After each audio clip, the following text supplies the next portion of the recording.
Welcome in to Check the Mic. Steve Palazzolo, Sam Monson. We're here on YouTube. We're here in podcast land. We appreciate everybody for joining us today talking AFC East, Sam. We're on to the AFC. You ready to go? Yeah, we're getting towards the season, but we still got an entire conference to preview, so let's get moving. So we've been giving about 15 to 20 minutes to each team so far and talking through the biggest storylines, some best and worst case scenarios heading into the season, some key position groups or players. So let's get right into it. And by the way, at the end, we'll give our prediction for the division. So we'll go team by team and then wrap it all up with predictions. So AFC East, let's start with the Buffalo Bills, Sam. And I know this is one of your favorite teams to watch this year just because of how they handled the wide receiver position this offseason. Stephon Diggs is out. Buffalo Bills, and it's not just Diggs, like it's a lot of younger players getting ready to fill in bigger roles. A lot of veteran turnover here for the Buffalo Bills. Trying to answer that eternal question, when do they get over the hump? Can they get over the hump with Josh Allen, get to the Super Bowl, bring Buffalo that championship? So what are your high-level thoughts on the Bills heading into 2024? Well, even just that juxtaposition, right? Like the overall dynamic of Buffalo is, can they get over the hump? Can they win that final playoff game? Can they get to a Super Bowl? Can they win a Super Bowl? How do they match the Chiefs, right?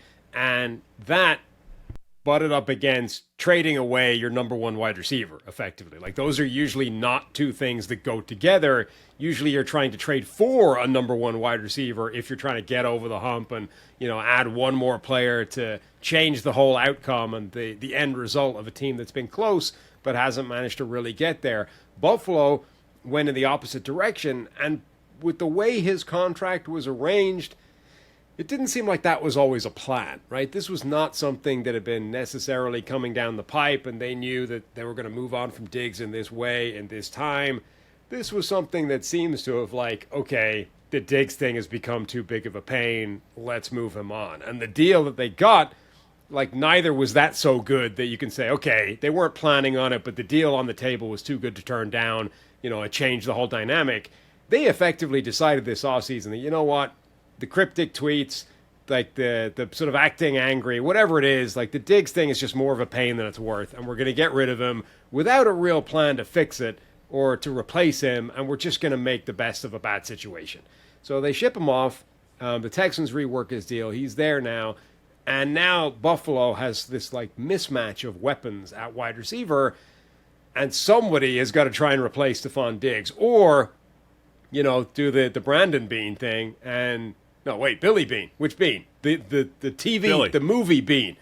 They've got to replace him in the aggregate, right? They've got to find a collection of wide receivers that can replace Stephon Diggs, even if none of them is necessarily going to be that number one X wide receiver that can win consistently from that alignment. Yeah, adding to the intrigue in the draft, there was 4 wide receivers off the board, and the Bills were ready to pick wide receiver 5. Of course, they're going to fill their biggest need. And they traded down, and a few other receivers go off the board, and they finally get Keon Coleman, who might, again, one of the bigger storylines in the entire NFL, because are they expecting him to be Diggs-like? Are they expecting him to play the X and be that go-to guy? Or the other group of receivers that they have now, it's an intriguing group because of how they play, skill set-wise. A lot of yak-heavy type of players. Khalil Shakir, Curtis Samuel, then some outside receivers, Mac Hollins and Marquez Valdez-Scantling, adding different dynamics, maybe on the outside as vertical threats, and then back to the yak guys at tight end, particularly Dalton Kincaid, who's basically a big slot receiver. So, is that mix enough? When again the North Star here is the Chiefs. We're trying to compete with the Chiefs. We're trying to beat the Chiefs, not in the regular season, because the Bills can do that. They've showed that in the playoffs. Can they beat the Chiefs in the playoffs? How does this receiver group end up shaking out here for the Bills? Yeah, and obviously when you have Josh Allen as your quarterback, fundamentally it's all going to work-ish. Josh Allen's good. He's going to drag pretty much anybody to a respectability, to a good position. But it's a different grading curve when you're trying to get over the hump, when you're trying to match Kansas City. And it's can this offense actually function with what looks like a missing skill set in terms of that Stephon Diggs replacement, that X guy? And the players that have the most ready-made skill set for that they're all being talked about as like roster bubble guys rather than, real difference makers so far this preseason. Mac Hollins is a big outside receiver that could potentially do that. Marquez Valdes-Scantling, okay, he's been inconsistent at this level, but he's big, he's fast, he can win outside, he can win vertically. Like, Valdes-Scantling has been talked about somebody who might not make the roster. They're still signing wide receivers. Demir Bird came in. As of the time you hear this, they might be off the roster. Who knows? Right, exactly. Disclaimer. So this whole dynamic is a group of unknown receivers or proven commodities that just don't fit that role. And how is the whole thing going to work together? And ultimately, I think we may end up in a situation where the offense just has to shift away from that type of guy, and it becomes more of a slot-heavy system. It becomes a two tight end offense. It becomes a system that's working horizontally rather than vertically. And that itself just becomes an interesting dynamic to watch. Like, how does Josh Allen change his game to accommodate what is just a very different group than they've had the last couple of years with Diggs and Gabe Davis? It's just a pivot from this entire system.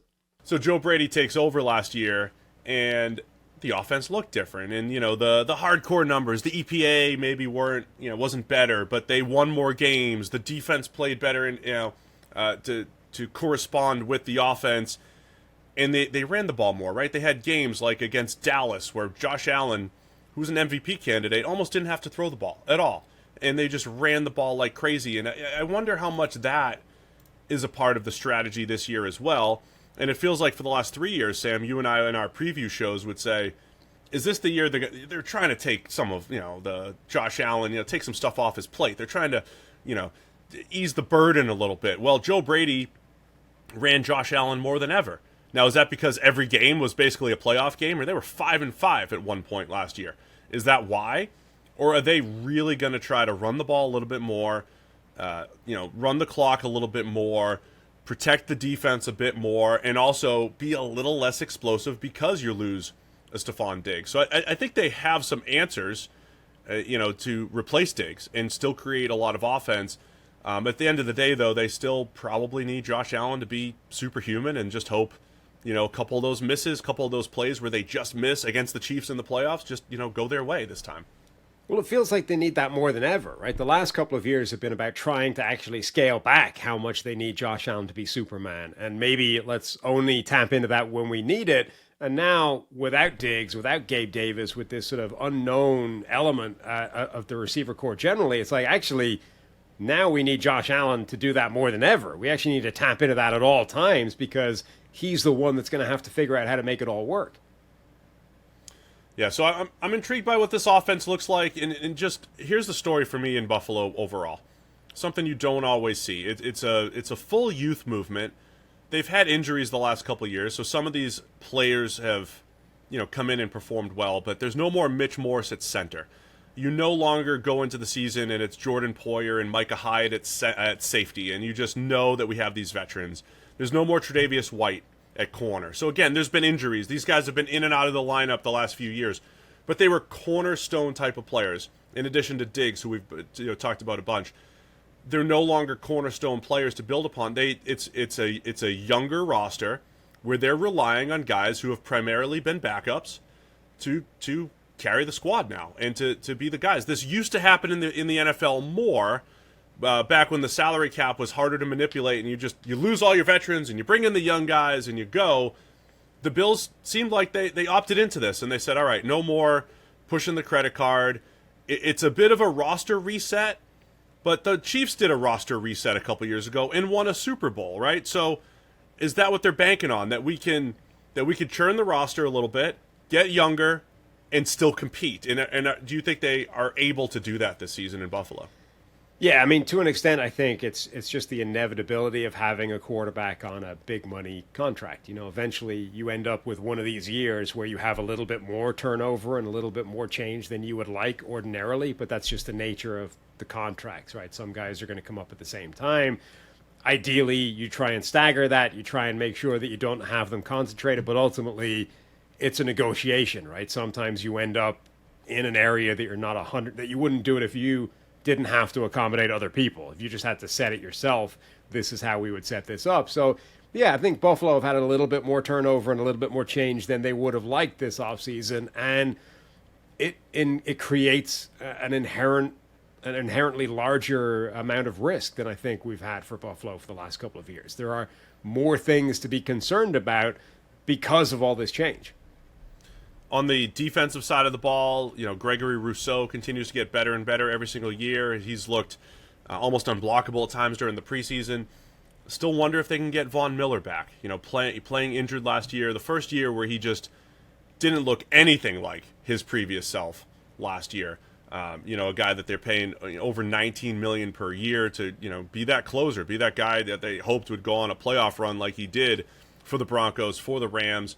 Can he bounce back? Can Ed Oliver take his game to the next level at defensive tackle? So I think some of those questions. They also have to deal with Matt Milano now being injured and maybe not coming back until the last third of the season, potentially in December at best, for Matt Milano at linebacker. So again, relying on a lot of young players on defense, but I think that also means guys like Rousseau stepping up and maybe a Von Miller, hoping that he could get back to some semblance of what he was previously.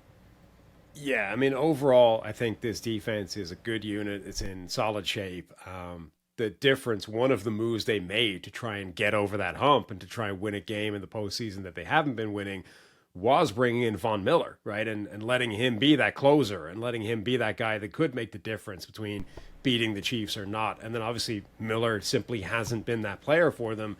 And it's left them in that situation. Like, who's going to be the difference maker in these critical situations? The 13 seconds left against Kansas City in the postseason. Like, who's going to make a play instead of capitulating the way that it's happened in the past? And that's the one area where you look at this defense and you say maybe that's what they're still missing. They've got a lot of good players. They've got a lot of guys that are capable starters. But who is the guy that's going to show up and be a difference maker in the crunch time? The most likely candidates right now are Gregory Rousseau taking that step and continuing his development, or Rasul Douglas has been an impact playmaker, a guy that can create turnovers at cornerback. He's a little bit volatile, it's a bit hit or miss sometimes, but Douglas can make those plays. But that's still the area on defense where I think I would have the most concerns, is like, do they have enough star power in addition to the baseline, which is pretty good? All right, best case scenario for me, for the Bills, is Josh Allen's still there. They have enough talent. They make the run. I think it's in the range of outcomes. It doesn't, if you're just looking at roster construction year to year, it doesn't feel as comfortable. The names are different. But again, most of the guys that are replacing some of the bigger names who have departed, they've at least produced before. The Christian Benfords of the world, who's coming off a pretty good season playing corner. Douglas, who you mentioned, has come in and been a really good fit for the Bills. I think they have a chance to go on the Super Bowl run. That's the best case scenario. Allen is a superstar. He has maintained that level of performance. He's volatile. Like, he'll turn it over, but he'll make 3 times as many big time throws, 3 times as many huge plays and game changing plays. Allen is perfectly fine. He's not underachieving, as some executives said this offseason. Allen is probably QB 2 or 3 in the NFL behind Mahomes. I think that a lot of us are on the same page there. I think they have everything they need to win a Super Bowl. I just think the margin for error is probably a little bit smaller compared to previous seasons. I feel like 3 of the teams in this division have effectively the same best case and worst case scenario. And they're all Super Bowl. Like, the top end is Super Bowl for 3 of the 4 teams in this division. And it's true for Buffalo. Okay, they might have more concerns, more question marks than they've had in previous seasons, but ultimately, with Josh Allen at the helm, with the talent that they do have on board on either side of the ball, with the coaching that's there, this team can still beat anybody on a given Sunday or on a given Saturday in the postseason in January and get to a Super Bowl and or win a Super Bowl. So best case scenario for them, I think it is absolutely Super Bowl. That's within the range of outcomes. Worst case scenario, though, I think is a little bit worse than it's been. And I think worst case scenario is missing the playoffs for this team. Like, it's that the offense does not fire without a number 1 wide receiver, that they don't manage to kind of square that circle, that the losses on defense bite a little bit deeper than maybe people are expecting it to. And they, in a loaded AFC, they simply come out on the wrong side of a lot of talent and don't make it to the postseason at all. Yeah, I mean they've been the team in the AFC East since New England's dynasty has died. It's Buffalo. They're the team to beat in the AFC East. But I do believe this is the first year where they're a little bit more vulnerable. That the downside is a little bit riskier. Because of the depth of the AFC, right? Because of the two teams in the division, the Jets and the Dolphins, that are equipped to go on a run. Because of the other teams in the North, the Chiefs in the West. I mean, the way the Texans have built. Buffalo has been division round or better, the last 4 or 5 years. They have been on the cusp of the Super Bowl, right, or close enough in the AFC Championship. There's a chance, yeah, you're right. Either it's a first round exit, or maybe even a completely disappointing season. And at the end of the year, we say, okay, that was a reset year, right? They took some chances. They lost a bunch of starters and replaced them. I do believe that is the floor is a little bit lower, we'll say, for Buffalo this year. I agree on that. How about a position or player you're watching? It's got to be Keon Coleman, right? I mean, it's one of our favorite stories of this offseason. Yeah, I mean, it's Keon Coleman and that whole wide receiver dynamic at that position, right? Are they going to simply say to Keon Coleman, like they basically did after the draft, Keon's going to play the X, he's going to be our Stephon Diggs replacement? Nothing about his profile coming out of college suggests that that's what he should be doing. He looks like a guy that does not separate against man coverage, that operates against zones extremely well, that is better suited to be an inside big slot type of receiver. Problem is they have a bunch of big slot guys or a bunch of slot weapons already. Somebody has to play outside. So, look, if they move him around, if they're going to use him all over, cool. But if they're just going to say, go do your best Stephon Diggs impersonation, that feels like setting him up for failure, unfortunately. And if it's not going to be him, who else is it going to be on this roster? Just figuring out how this whole wide receiver group unfolds for Buffalo is the thing to watch. Yeah, I'm with you, man. That's it's one of the biggest keys of the season for any team, really, in fun for us to watch because it was an off-season storyline. You get rid of Diggs, how are you going to replace him? They go with Coleman, wide receiver 8 in the draft, and then you're either going to reshape your roster or your offense, or you're just going to let him go. So I agree that's the biggest key here for Buffalo. Hey guys, got to tell you about our friends over at Factor. We are fired up to join them this fall. They have all sorts of great options: Calorie Smart, Protein Plus, Keto. Factor's fresh, never frozen meals are dietitian approved and ready to eat in just 2 minutes. So no matter how busy you are, you'll always have time to enjoy something nutritious and a great lasting meal. Make today the day you kickstart your new healthy routine. What are you waiting for? They have 35 different meals, more than 60 add-ons to choose from every week. You'll also have new flavors to explore, so you can crush your wellness goals this month with dietitian-approved meals and ingredients that you trust. Make that day delicious from breakfast to dessert. Stay fueled with easy, nutritious options. Treat yourself to restaurant-quality meals that feature premium ingredients like filet mignon, shrimp, and blackened salmon. I am ready for my Protein Plus, I'll tell you that. Enjoy effortless support for your lifestyle. Choose from 6 menu preferences to help manage your calories. Maximize protein intake, avoid meat, or simply eat well balanced. So here's what you got to do. You got to head to factormeals.com/SamandSteve50. That's code SamandSteve50 to get 50% off your first box plus 20% off your next month. What a great deal. That's code SamandSteve50 at factormeals.com/SamandSteve50 to get 50% off your first box plus 20% off your next month while your subscription is active. Let's go Miami Dolphins now. Another team you mentioned. It could be the Super Bowl. It's year 3 for Mike McDaniel. It is. They've been to the playoffs twice. They did it without Tua a couple years ago, with him injured down the stretch. Answered some questions last year. Can he stay healthy? Yes, he can do it. Raised more questions. Can they beat good teams?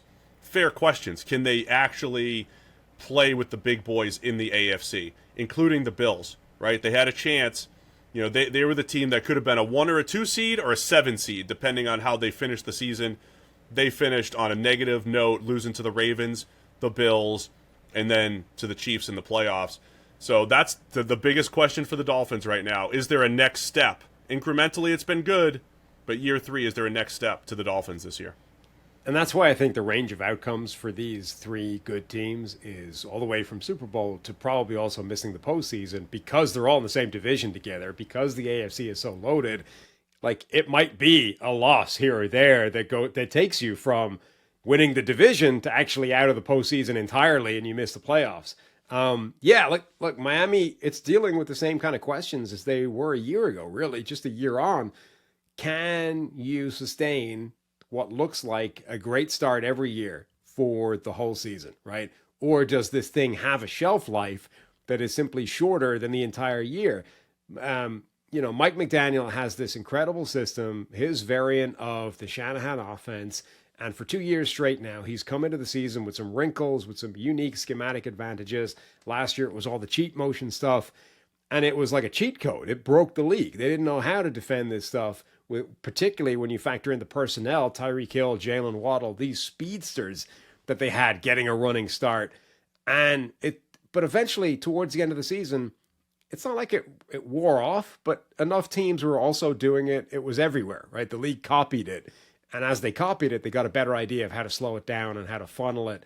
And the year before that, remember, it was like, have teams figured out the Dolphins, right? Are they funneling them into the areas of the field they don't want to be? And they figured out how to stop that explosive offense. 2 years running, they've begun the season absolutely on fire. Tua's looked amazing. They're putting up all kinds of yardage. They're unstoppable. And it hasn't sustained all the way through the season. Now, is that just variance? Is that actually teams figure out McDaniel's wrinkles by that point in the season and he can't come up with a second counter? That's what they're dealing with again, I think. I think it's less about can they beat good teams, and it's more, can they play the same way in December and January that they were in September when they're unstoppable and looking like the best team in football? That, to me, is the big question mark. It's kind of like that old discussion, though. Remember, for years you would hear, can the dome team travel, right? You heard that with Peyton Manning's Colts, because they would go into New England and it would snow or whatever it might be, and they would struggle. The offense that was high-powered would come back down to earth, and they didn't travel well. The dome team didn't travel. You hear that with warm-weather teams, and I hate to say that Miami's a cliche right now, but I think there's elements to that, right? Not only can they travel, last year, a lot of their home games were against the worst teams, and their road games were against the best teams. And was it just a scheduling quirk? Why they had home road splits and good team, bad team splits? So I think they have those questions to answer. Do they have the next wrinkles? Because it wasn't like they didn't run the ball, right? They could run the ball really effectively too. They just did that with explosive players too. Raheem Mostert, Devon Achane. I mean, they have so many fast players all over the place. Mike McDaniel at the helm, and Tua is a great fit for the offense, right? He is a great fit for what they do. He plays with anticipation. He throws to spots. He sees it quickly. He protects the offensive line, which we always talk about. Hey, if they don't have the best pass protection up front, this scheme allows you to get away with it a little bit. Tua also helps with that quick release. So they have all the pieces. It's just, play better against the better teams. I think they can do it. That's the answer, right? It's what I tell Dallas. Just play better. Just play better. In crunch time, they're very much like the Cowboys. But Tyreek Hill's back, Jalen Waddle, all the 4-2, 4-3 players that they have, you have to do it in the biggest games. We just had the Olympics, right? And the Dolphins feel like a 400-meter runner to me, where they go out so hard in the first 100, 150, and then they just run out of gas down that final 50-meter stretch, and they get overtaken, right? Like, they're way out in front at 300 meters. You're like, the Dolphins, they're going to win a Super Bowl. This is the best team in football. And then they completely run out. They've gone too hard too early.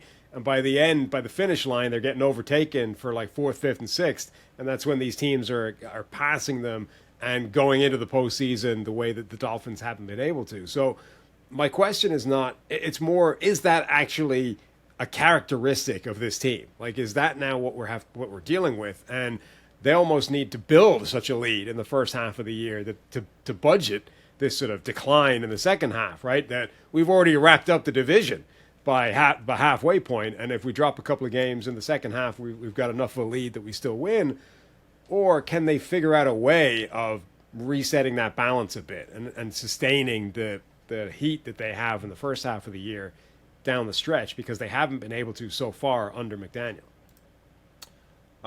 Defensive side of the ball, I know last year specifically, they just had so many injuries. They've loaded up again on the defensive line, or at least at edge rusher.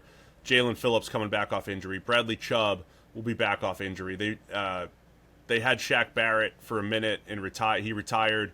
Emmanuel Ogba's going to come in and potentially be a rotational guy there. But they tried to shore things up there. They lose Christian Wilkins. Decided, hey, we can't afford to pay him big money. We have the Tua contract. We have a lot of big money players on this roster already. But they bring in Calais Campbell, who's almost our age, Sam. He's almost 40, but still out there as a pretty productive player. So I think they have a lot of good pieces on the defensive side of the ball. Plus, they bring in Kendall Fuller to pair with Jalen Ramsey. Ramsey can still play. He was banged up for a lot of last year. Javon Hollins, Jordan Poyer comes in at safety. I mean, it's a good secondary. There's a lot of big names on the defensive side of the ball, and if that all comes together, I think they have a chance to improve a lot off of last year. Yeah, and they addressed it in the draft as well. Chop Robinson comes in out of Penn State, this crazy, twitchy, explosive pass rusher. So, yeah, you've got the risk, right, of Jalen Phillips, Bradley Chubb coming back off injury. We don't know if they're going to be 100%, what they're going to look like. But Chop Robinson, a young guy to help offset that as well. They had another lower draft pick, Muhammad Kamara, also crazy, twitched-up athlete. So they've added reinforcements on that defensive line to try and ensure that they have depth in addition to high-quality starters as well. You have to assume that that's going to make some kind of impact. I mean, I think losing all of those edge rushers was a huge part of what their failure ultimately at the end of last season. I don't think it's as simple as, the offense couldn't get it done against Kansas City in the cold, right? Like losing all of those pass rushers changed everything about that game. Not just defense, it changed the offense as well, because Kansas City can now score, and Miami now needs to change what they're doing to try and keep pace. Like, I think it's impossible to overlook how big of an impact that made on their end of season. But yeah, like, look at top to bottom, the personnel is still good. Like, this team, this defense, even without a Christian Wilkins, should still be able to be a high-end defense. The one question I have, and it makes our job more difficult because the analysis doesn't match up. They brought Vic Fangio in last year. Has an excellent track record as defensive coordinator. He's got all these disciples sprinkled across the league, taking iterations of his scheme, and he was the guy. He's the godfather of the system that everybody wants to use, and the Dolphins have him. So, of course, this match is going to be a great one while Mike McDaniel runs the offense. But after the fact, we know the players, for whatever reason, didn't like Vic. They didn't get along. I guess it was oil and water, and Vic Fangio's off to Philadelphia. And when we give our Eagles analysis, we say great hire by the Eagles, right? It's Vic Fangio. But for the Dolphins, is this actually bringing in Anthony Weaver, addition by subtraction, just because, for whatever reason, Fangio was not a good fit here? Yeah, I sort of feel like it must have been just like a chemistry thing. Sometimes people just do not get along. And I don't think you can look at last season and say, the few Dolphins players have said bad things about Vic Fangio, therefore everything we know about Vic Fangio is wrong, right? He's actually not a great coach. He's been relying on personnel the whole way. Like, it just doesn't seem like it meshed. And maybe it's a Miami culture thing, right? Like Vic Fangio has generally plied his trade in cold weather football cities, whereas Miami is a different city. It's a different culture. It's a different environment. Who knows, right? But it didn't work for whatever reason. But I don't think that necessarily reflects badly on Vic Fangio. I don't think it necessarily reflects badly on the personnel that are still there in Miami. Like, I don't think they're uncoachable just because it didn't work with Vic Fangio. So, yeah, let's assume that changing to a guy that they do get along with is going to have some kind of positive impact, even if, maybe the scheme in a vacuum would be better if it was Vic Fangio's system. I feel like it's a positive from Miami, maybe a small one, but probably a step in the right direction. All right, we already talked a little best worst case scenario here. Are we just going to repeat ourselves for the best teams in the division? These best teams all have a Super Bowl run in them potentially. Yeah, though I think it's a bigger statement maybe for Miami than it is for Buffalo, because they haven't really gotten close, and they have run out of gas for the last two seasons. But realistically, with that offense, with that explosiveness, with Mike McDaniel as the coach, with the talent on defense, it has to be within the range of outcomes, right? They are capable of beating anybody, even, I think, in January in cold weather. I think that the other element remember, Tyreek Hill also got injured late in the season, right? And wasn't maybe the same guy once he came back and was sort of playing through it. So, if they do stay healthy, if they don't run out of pass rushers, I do think that this team does have the capacity to make that run and ultimately play in the Super Bowl.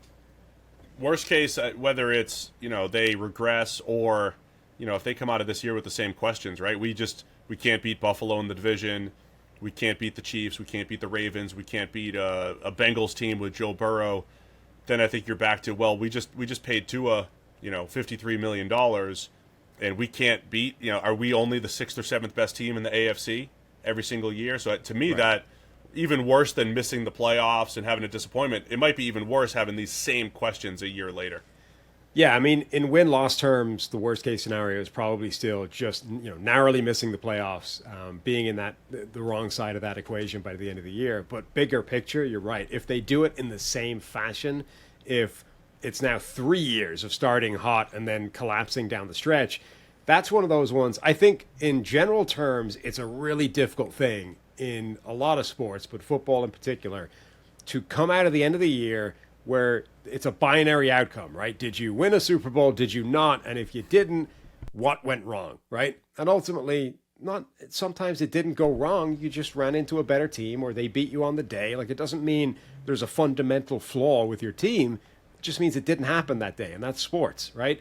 And I think it's really difficult sometimes to identify when you've actually hit a glass ceiling and you need to change something in order to get over that hump, and when you simply need to keep knocking on the door and eventually it's going to break your way. I think that changes, though, if the pattern is the same every year in a very specific way. Like, this team starts hot, they look amazing, and then it kind of collapses down the stretch and they're just not the same team. They run out of gas. Like, if that's happening 3 years in a row under the same regime, something does need to change. I want to talk key position group really quick.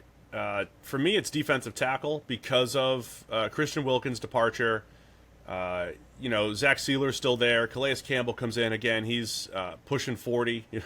I think there are some questions on that side of the ball, their ability to stop the run. I like their linebackers, Jordan Brooks and David Long, as far as playing the run goes. I do worry a little bit about physicality up front. It's not that Wilkins was the only guy, he wasn't going to carry the defense himself, but can they play the run with light boxes and with that group? Sealer, Calais Campbell, Benito Jones, Deshaun Hands, Jonathan Harris. A lot of question marks, I think, up front from that group. I'm going to stick with the offensive line for all of these Shanahan teams. They're bad offensive lines on paper, and I refuse to believe that they just have a magic trick that means that doesn't matter in today's NFL. Like, the Miami Dolphins offensive line last year wasn't good, and they've lost 2 of the 3 best players on it over the course of the offseason. Connor Williams leaves in free agency. Obviously, he'd injured himself, his ACL last season. Robert Hunt has gone as well. Teron Armstead is still there, but Teron Armstead is going to miss 25% of the season. That's just the reality of his injury list and history. He's not going to be there every single game. Now, they backfilled well. They brought in Patrick Paul, a rookie, to back him up. I think that's a good move. But you look at that starting 5, and are you particularly confident about any of the 5 except Armstead, who we've just said is going to miss 25% of the season minimum? You can't be, right? So at some point, that has to be a problem. You stick to your guns. Keep mentioning the offensive line for all these teams that have showed, for the most part, they can overcome. But yeah, on paper, I think those questions are all fair. Hey guys, got to tell you about our friends over at Gametime, a great place to go get your tickets, whether it's for college football, NFL, could be concerts. Gametime has it. They also have a new feature called Gametime Picks that makes it easy to get tickets to see your favorite teams play live even easier. I logged in and I saw exactly what I wanted to see, which was Reds tickets. I go take my kids to the Reds game. So easy to get there. Plus the deals are great. The prices are low. You start with Gametime Picks. The curation makes it easier to save more on sports, concerts, comedy, theater, doesn't matter. The all-in pricing, the other ticket agencies. Toggling this feature helps show the entire total up front with no surprise fees at checkout. You can get a panoramic view of your actual seat in the app before you buy with their seat views. And they have a lowest price guarantee, or Gametime will credit you 110% of the difference. So take the guesswork out of buying concert or game tickets with Gametime. Download the Gametime app, create an account, use the code CHECKTHEMIC for $20 off your first purchase. Terms apply. Again, create an account and redeem code CHECKTHEMIC, CHECKTHEMIC for $20 off. Download the Gametime today. What time is it? Gametime. But the top 3 teams all have Super Bowl aspirations, so let's go New York Jets right now. Jets, Aaron Rodgers is back. He's going to play more than 4 snaps. I'm going out on a limb predicting that. See what happens. But yeah, Aaron Rodgers, it's his 40-year-old season.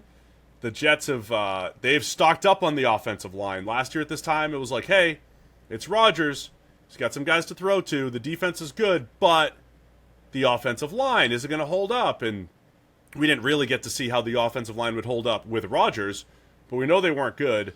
They shored that up on paper this offseason. So the Jets look like a team, right, that's ready to make a Super Bowl run if Aaron Rodgers is close to what he was the last time we saw him in 2022, but especially if we see him the way he was in 20 and 21 when he won MVPs. Yeah, like, I feel like the analysis around the Jets is very different this offseason than it was a year ago. It's like last season, because it went so badly, it's conditioned how everybody's talking about this season. But reality, I feel like we just had to defer the excitement for last season to this year. Like, Rodgers went down after 4 snaps. You know, all the hype, that opening game with him running out the American flag, like the under the bright lights, like the whole thing, it was like an off season of, hey, this is going to be amazing. And then, boom, 4 snaps in, Achilles, done, back to the same old Jets. But because that happened, it's like, well, the Jets never get nice things. It's not even like, we learned the lesson. Let's not fall for it again. But I don't see a reason why that can't be the reality this time, where Rodgers does come back healthy. Okay, he's still over 40 coming off an Achilles, so it's a question mark. But the Rodgers to Garrett Wilson excitement we had a year ago should still be there. It should still be real. They added weaponry as well. You bring in a Mike Williams who is a buy low proposition. Like last season, he missed by far the most he's missed. Like usually he plays through injuries and is still kind of effective. So I think people are overly critical about what he's going to bring to the table. They upgraded the offensive line, which was the biggest concern about last year's roster. And the defense is still nasty, even with, you know, the little sort of the change up front, departures, the Hassan Reddick mess. Like, that's not great. That's not helping the vibes. But I feel overall like we're being way too critical on the Jets. And like the overall zeitgeist is the Jets are just the same Jets, right? You never get nice things. You know, you had your one with Namath and his guarantee, but you're never getting it again. I don't think that that's necessarily true. Rodgers turns this team into a contender, and if he's healthy, they are contenders.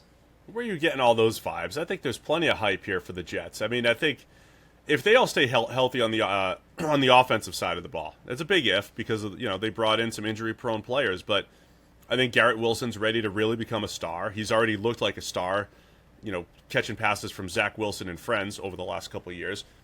Those numbers should go way up with Rodgers. Mike Williams looks like an awesome fit as a big-bodied receiver who's not great at separating, but Rodgers always has a nice back shoulder guy to throw to. That's a good fit. Allen Lazard's going to catch some slants, right? That's what he does. He's going to catch slants from Aaron Rodgers only, right? So you've got, the slant guy, and they traded up to get Malachi Corley to add a yak type of threat to this offense. You give him the gimmick stuff, right? He's this kind of like a running back in a wide receiver body type of style. And, a couple, Tyler Conklin can do some damage at tight end. Like, they've got the pass catchers. If they all stay healthy, it's a good mix of pass catchers. You got your basketball team there. And then the offensive line, the tackle situation was horrendous last year.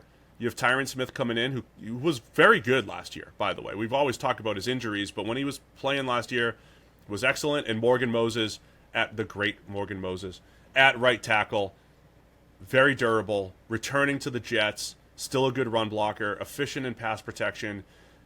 Elijah Vera Tucker coming back off of injury, looking like he was on his way to become one of the better guards in the NFL. I mean, I think 3/5 of that line looks very good, and the other two pieces are potentially solid. So that actually adds up, when healthy, to one of the better offensive lines in the NFL. You couldn't say that about the Jets these last few years. No, and it's certainly a real needle mover that they've changed what looks like a glaring weakness, or looked like a glaring weakness heading into last season, into a group that minimum should not be a weakness, right? The offensive line for the Jets should be fine this year and could be significantly better than that. Again, like I think everything is setting up for if Rodgers, forget coming back 100%, if Rodgers comes back 75% of what he's been capable of the last few years, the Jets are still a contending team. You still have to keep an eye on the 40-year-old stuff, right? I mean, it just sometimes it hits the skill set. Sometimes it hits. I thought with Breeze, and then at times with Brady, it just hit. Are you seeing it a little bit slower? Are you maybe not as quick twitch as you were just maneuvering the pocket? Like, there's a few of those things you have to keep an eye on. It's not as night and day as like Peyton Manning goes from a decent NFL arm to like literally throwing end over end punts, right? He's throwing ducks his last year. That's not what the drop off always looks like. But you have to keep an eye on that. The first time Rodgers tries to escape the pocket, does he look like Russ the last couple of years, where it's like, oh, Russ used to get out, but he can't? I would just keep an eye on that type of stuff for Rodgers this year. I would be less concerned about that, as the ultimate irony of Aaron Rodgers' career is having sort of sat there getting screwed by Brett Favre's will he, won't he every offseason in training camp, and then having to wait his turn. Rodgers then became Brett Favre and did the same thing to Jordan Love before the Packers eventually were like, all right, enough of this, go to the Jets. Brett Favre, age caught up with him, but in a very different way to a lot of these other guys, right? His arm never diminished, right? He could still probably go out there right now and look like a top half NFL arm with a geriatric white hairdo and beard and all those kinds of things. I don't think it's going to manifest like that. I don't think you're going to see his arm, his athleticism diminish. But where it hit Brett Favre is when you reach a certain age, stuff on your body just starts breaking in a way that it didn't before, right? And his Achilles already just went, right? If now that makes him more prone to something else going, by way of compensating for that Achilles, like maybe now he's going to be more prone to a hamstring injury or an ankle injury or, a quad tweak or a calf strain or something like that. And suddenly Rodgers becomes like an injury durability question. I think he's still capable of zipping the ball around, firing passes off camber with, ridiculous arm angles and on one leg, or jump passes. I don't think that's leaving him anytime soon, certainly not during his time with the Jets. But that would be my area of concern. That's where being 40 might manifest, right? Does he start to just wear down physically and get more injured as he's now at that age?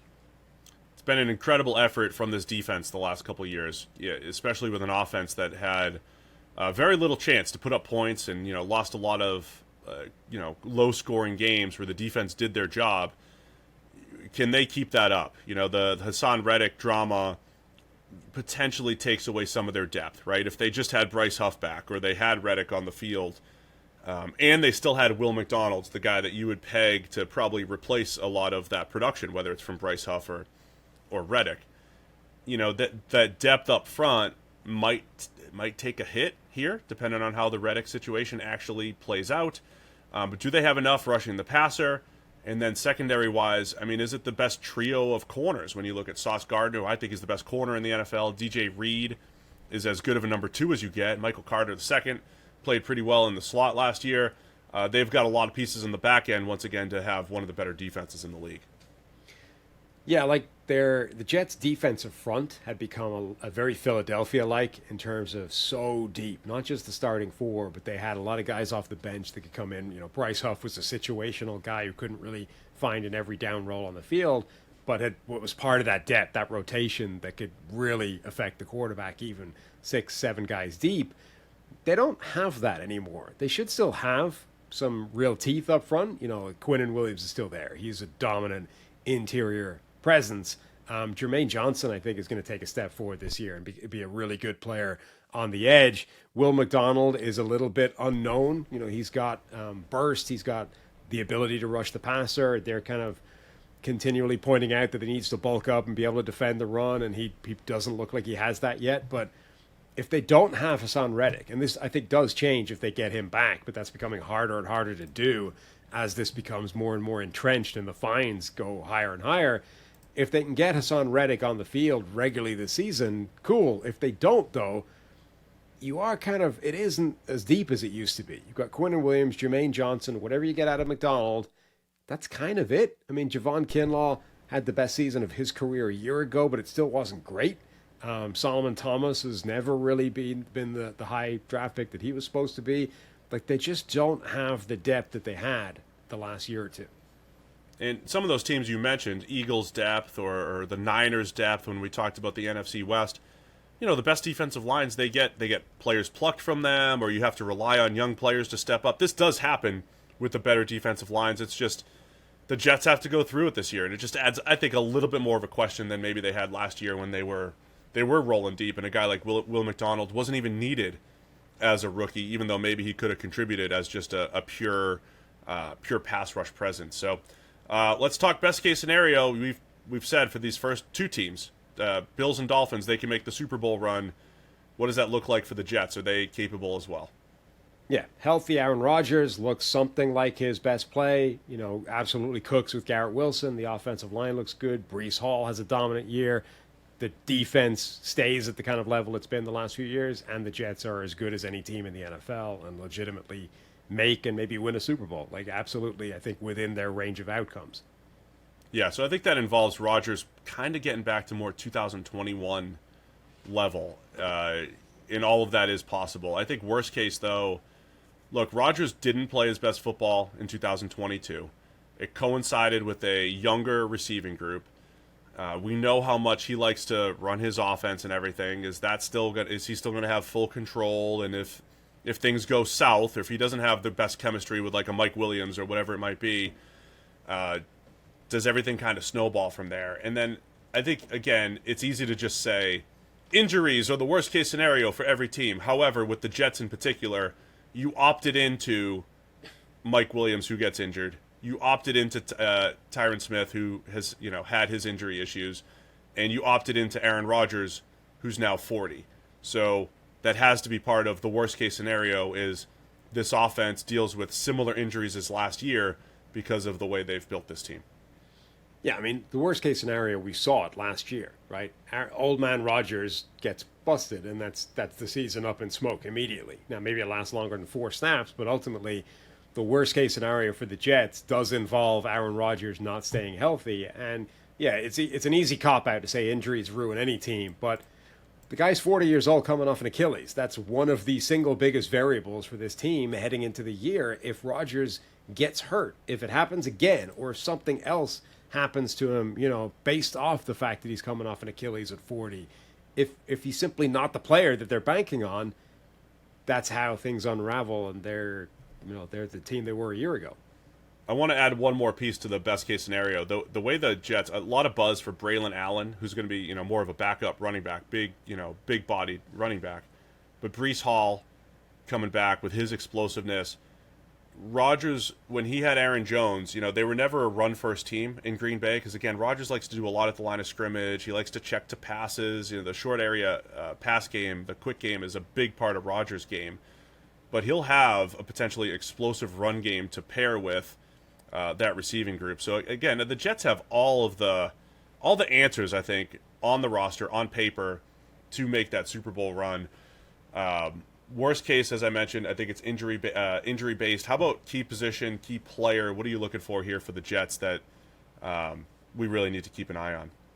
I mean, I think it's that edge rusher spot now that they have got some concerns there, some question marks that weren't there the last couple of years. Does Jermaine Johnson kick on and really take a step forward and become a dominant player? Can Will McDonald step into a Bryce Huff type of role, a situational type of role, and be a real impact pass rusher, even if he doesn't play that much on rundowns? And do they have a real difference maker there? Obviously, Quinnen Williams should remain a real difference maker on the inside. I don't know anymore yet until we see it whether they have that true difference maker on the outside. Yeah, I'm just going to go offensive line here because I think they've made all the right moves. I think if you were drawing up, you're sitting there in early March before free agency hits, and you say, okay, if the Jets add Tyron Smith and they trade for Morgan Moses, and they get some of these pieces back, is that enough? Yeah, I think they made the right moves. I'll be keeping an eye on, though, if Tyron Smith's getting older. Morgan Moses getting older. Will they keep up, to their standard? Will they stay healthy? And if the line falls apart, there's a chance the quarterback play also falls apart with Aaron Rodgers. So had to go out of order there to get the Jets in there because those top three teams, Bills, Dolphins, Jets, I think last year we expected it to be extremely competitive with that top three. Once the Jets fell out of the running, 4 snaps into the season, it became Bills versus Dolphins, and that came right down to Week 18. So I'm expecting some of that from those top three teams in the AFC East. We'll sort them out again at the end.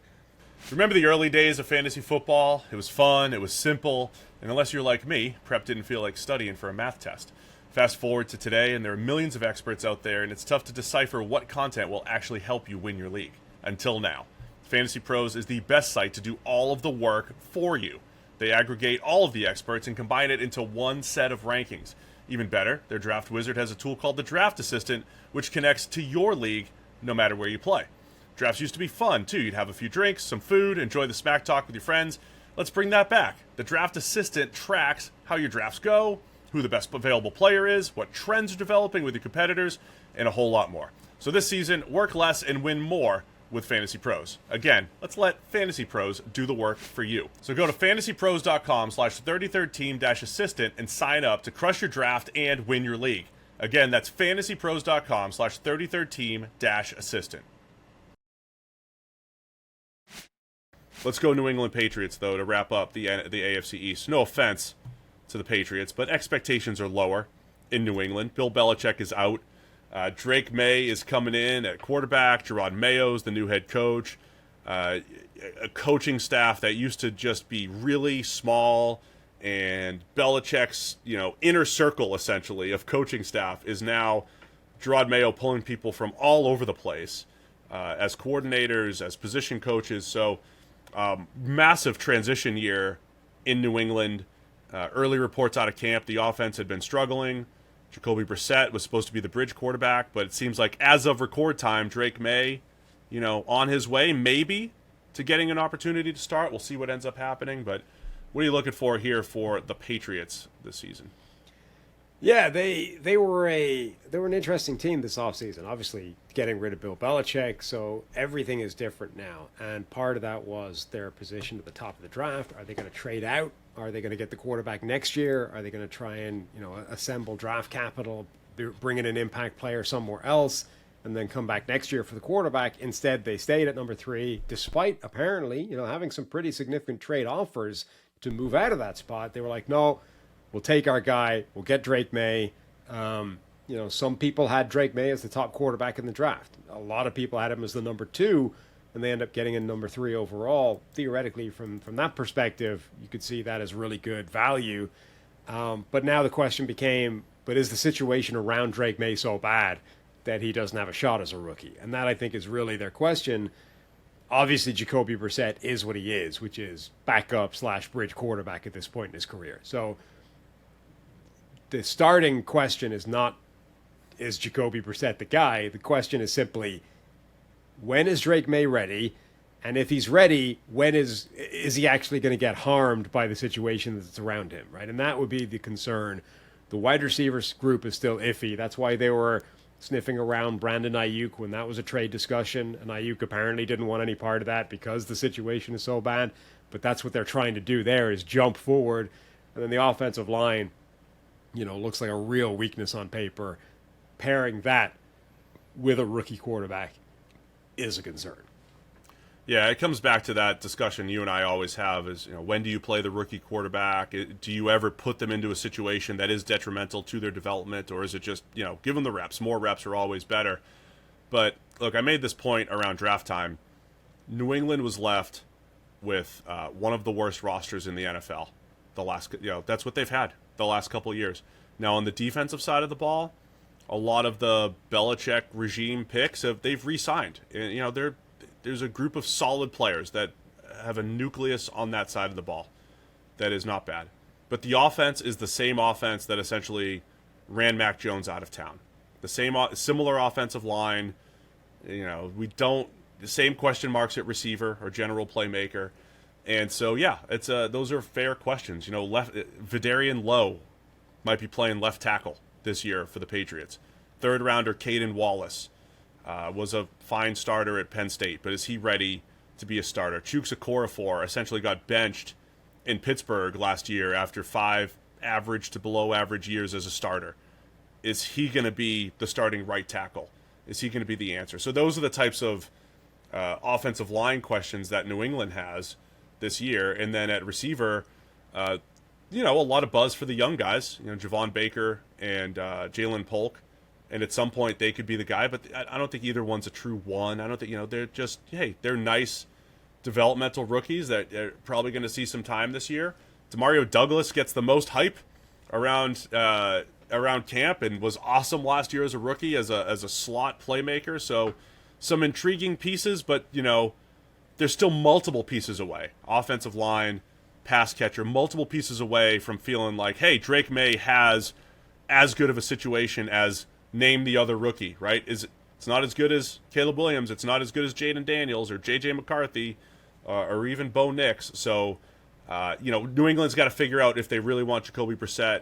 Would you want him as the bridge, or would you want Drake May to just go out there, take his lumps, and go and see if maybe he's special and can overcome it right away? We don't know. And as much as you said, look, you feel better about the defensive side because they're bringing back a lot of the guys. There's a lot of continuity there. The new variable, though, is that Belichick is no longer there. And, right.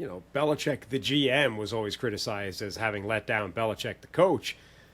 Even if you want to subdivide it even further, like Belichick, the defensive coordinator, I think was the best of all of the Belichicks, right? Like the defensive coach version of Belichick never lost his teeth. That defense was always overachieving relative to the talent that you look like on paper. And they for 20 years, he was bringing in these guys that were one-dimensional or seemingly flawed in some way, shape, or form, and making them outperform what they would anywhere else within his defense. Or guys would leave and kind of go get a payday and then not succeed or come back. And, Belichick was able to get the best out of these guys. That's gone now. So maybe these guys will be able to continue that level of play in a new defense or for new coaches, but maybe they won't. And suddenly these like flawed players or guys that have a weakness or a specific strength, they're just not playing. They're not being put in a position as well as they were under Belichick. And that, I think, is a real question that, like, we feel good about the defense overall. It might not be the case, and maybe you have a team that not only is it bad on offense, but it might be a lot worse than we're expecting it to be on defense. I would also highlight sometimes the PFF grades are a little bit, have a difference of opinion from, locking those guys up long term. I think Kyle Duggar is a fun safety who, plays that, do-it-all type of role, but he had some really rough reps in man coverage last year. Devon Godshaw, they see as a cornerstone nose tackle for that defense. I think he gets moved off the point of attack way more than most nose tackles do. I mean, he's got some good plays in there too, but he's not a hold the point nose either, and he's going to be, up in that $8 to $10 million range, right? So, I think there are some questions on the defensive side of the ball. It's also not really star laden, unless Christian Gonzalez had a really nice start to his career 2 weeks in. He's a former first-round pick with all the tools to be a star corner, but you still have to see it. We have to see that production. So, look, I'm not terribly worried about the defense this year. I think they'll still be solid, even without Belichick. It just comes down to me for the offense. And if we get into best and worst-case scenario, how would you even position that this year for New England? What are you looking for? Is it just based around Drake May and showing some signs of, some sort of positive development heading into 2025? Yeah, like some kind of respectability for the team. Just don't be the number one overall pick. And yeah, coming out of the season feeling good about Drake May, whether or not it's resulted in a ton of wins, like just coming next offseason, there's no question. Drake May has been the guy. Sure, it wasn't the greatest season. We need to upgrade talent around him, but he's our guy. And at least, we weren't the worst team in the NFL. That's basically what they're shooting for this year. Yeah, I think specifically around May, it felt like some of the criticism of him went a little too far, because a lot of the criticism was on some of the layups, on some of the easy stuff. I mean, I saw it on film. I was like, come on, man, why are you just bouncing a swing pass? Why are you missing a little stick route? But I remember back, like, that was the same stuff I was mad at Josh Allen for watching film. I get mad when I watch film sometimes, Sam. You know, my wife will hear me yelling from across the room, like, how you missing that? You know, what are you doing? Like, that was the type of stuff that came up with May. But you see the playmaking ability, great throws inside the pocket, great throws outside the pocket. And it's like, man, if you just tidy up some of the layups, your footwork, some of the stuff where as you have more time to work on this stuff, it should get better. I want to see progress in that area. And look, it's very early in the preseason right now, but I feel like you do see incremental steps in his development where some of the other quarterbacks, maybe as soon as they stepped on the field in the preseason, you said, okay, they look a little cleaner. May has a chance, I think, to make the most improvement this season, and that's what I want to see, you know, and it could be probably the most positive development for New England this year. Yeah, pre-draft analysis tends to take on a momentum all of itself. I think the initial push for Drake May was actually correct. Like, he started off kind of 1/1A with Caleb Williams at the top of this draft. In consensus terms, it was like, maybe he could be the top quarterback in the draft. And I think that was never the case. Like, Caleb Williams was always significantly better, I think, as a prospect than Drake May. So the initial, like, instinct of let's push back against that made sense, right? Let's actually separate the two. Let's bring down Drake May a little bit because he's not where Caleb Williams is. But then that just kept going, and it's like, let's keep bringing him down. Let's keep chipping away at this. And actually, he's not even number 2. Now he might not be number 3. Like, let's just keep tearing him down. Like, at some point, it's like, no, okay, come on. We've gone too far, right?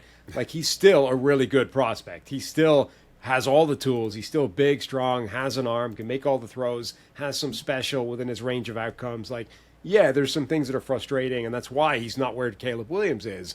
But let's not go overboard here. He's still a really good prospect who has a ton of upside and was working with less help, by the way, than most of these other quarterbacks in college. So, you know, let's tap the brakes on how much we're tearing him down. Yeah, I mean, I agree, man. I think Drake May has a chance. It might take a little bit of time. I'm interested to see his development this year. I'm still on record as saying you don't play the rookie until you think he's ready. I think you take the situation into account. We'll see how they end up playing the whole thing out. But worst case scenario is, you know, it looks like last year, right? I mean, it's team picking number 3 overall with a similar roster and a rookie quarterback or a bridge quarterback, right? So worst case scenario is it looks a lot like last year. I mean, worst case scenario, I think, is the number 1 overall pick. Like, I think this could be the worst team in football if things go badly.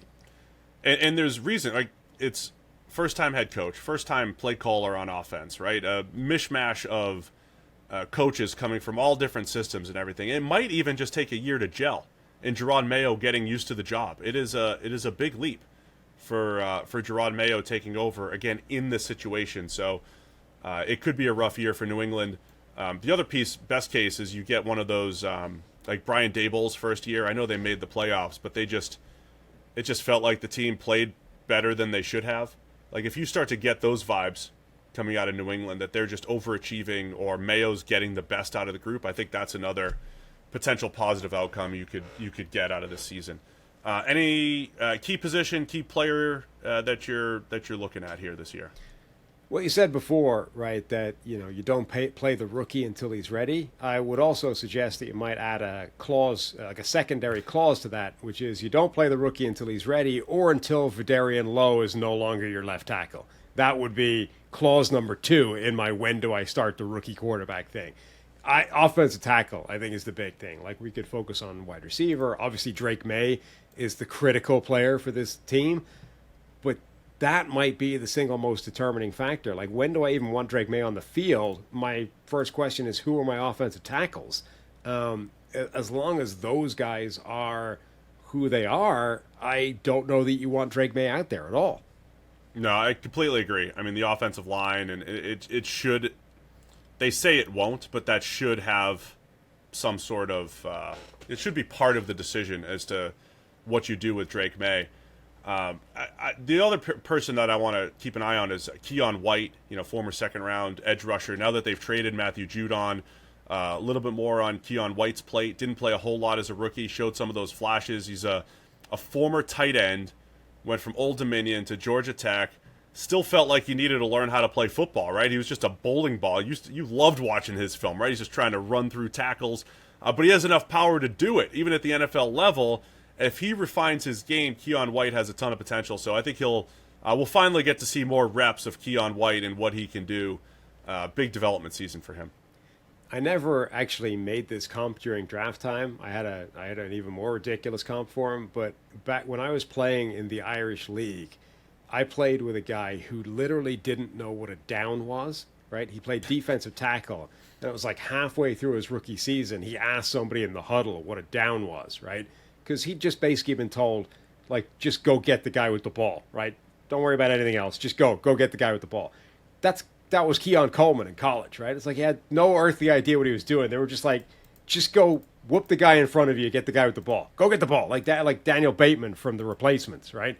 It's just like on the sideline, grab him by the face mask, like, go get the ball. Like, launch it, let him loose. That's what Keon Coleman was like in college.